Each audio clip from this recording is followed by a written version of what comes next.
Barbero muna tayo.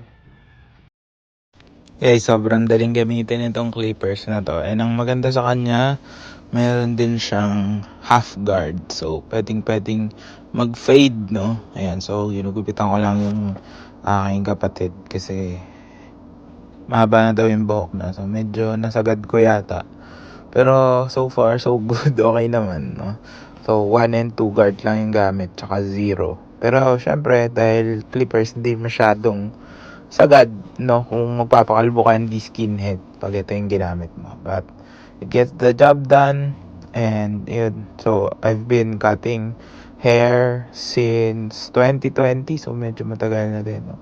Tagal na din kaming hindi nagpapagupit sa barbero. Pero mukhang okay naman. Wala naman yatang nakakapansin. So, yan.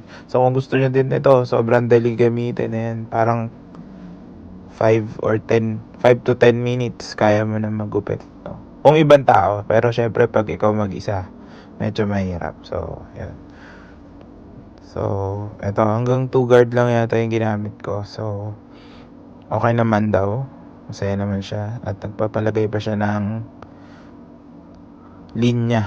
No, ayan. So, kailangan lang very careful kayo. So, medyo awkward kasi kaliwete ako. So, I use my left hand. No?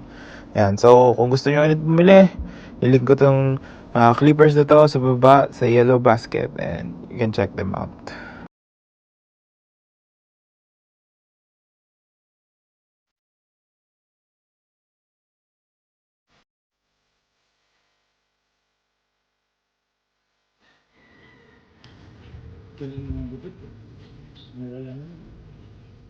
Bili na kayo sa yellow basket.